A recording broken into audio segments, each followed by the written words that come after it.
Normalmente se considera el inicio de la Edad Media o medievo en el año 476 con la caída del Imperio Romano de Occidente y su fin en 1492 con el descubrimiento de América. En este periodo de aproximadamente 1000 años hubo cambios profundos que sentaron algunas de las bases del mundo moderno. Tras la caída del Imperio Romano de Occidente surgió la necesidad de un nuevo modelo de organización, una nueva forma de vida. Los reinos fundados por los pueblos bárbaros en el territorio del imperio adquirieron poco a poco elementos unificadores, lo cual culminaría con la instauración del feudalismo como ese nuevo modelo. Surge el señor feudal, alguien que podía encargarse de la defensa y protección de otros, que serían sus vasallos, quienes a cambio de entre varias obligaciones debían encargarse de la producción de las tierras de ese señor. Al ser un juramento voluntario, no era una relación de esclavitud. Con el tiempo se arman cadenas de vasallajes que dan forma a la pirámide social. Va a existir el rey, pero el rey, en los comienzos de la Edad Media, no tiene poder efectivo, porque no hay un ejército, son los señores feudales quienes son vasallos de ese monarca.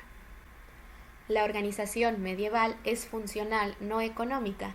Desde luego había ricos y pobres, pero lo que determinaba su colocación en los estamentos era la función que llenaban en la sociedad.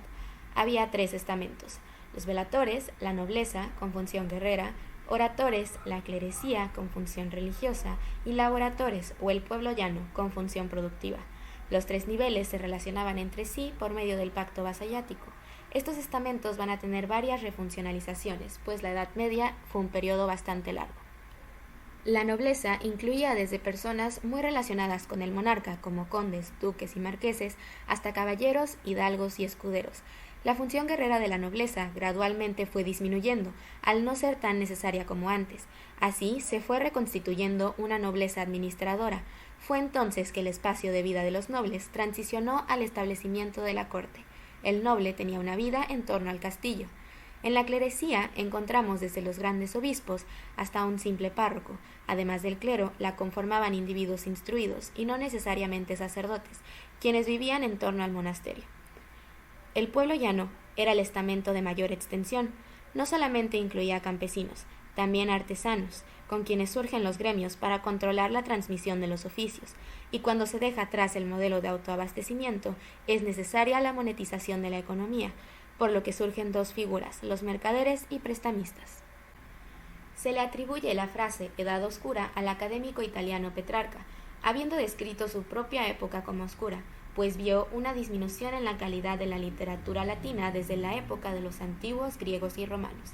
Más tarde se amplió el término para referirse de manera general a la supuesta falta de avance cultural en Europa desde la caída del Imperio Romano de Occidente hasta los comienzos del Renacimiento.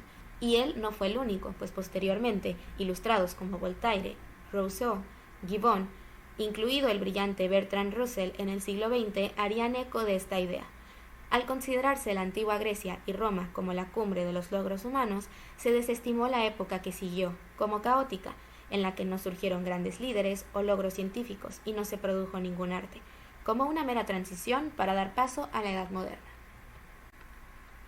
Pero vamos, una cultura distinta no quiere decir ausencia de cultura. Lo que desaparece en el pasaje del mundo romano a la Edad Media es el público culto, pues se sustituye en el nivel superior de la pirámide a la clase patricia romana por la nobleza, cuya función inicial era mayormente guerrera. Esto no quiere decir que no se manejaba cultura, claro que había, pero comienza siendo cultura tradicional, que se transmitía oralmente y se sustentaba en la memoria. Esta unificó a la nobleza con el pueblo llano. Además, sí se reconstituye el público culto en la Edad Media, con la aparición de los monasterios y las universidades, y cuando se llega a los periodos de estabilidad social en las que los jóvenes nobles pierden su función guerrera y comienza la convivencia social de hombres y mujeres jóvenes en torno a la corte.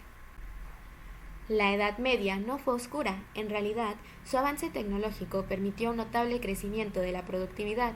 De este periodo provienen muchísimos inventos: los números arábigos, la notación musical, el reloj mecánico, las gafas, la banca, entre muchos otros.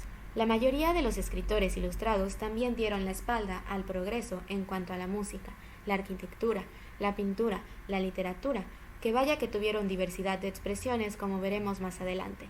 Este periodo vio sus propios cambios políticos, sociales y culturales, pero con ello no se niegan sus sombras como en toda época.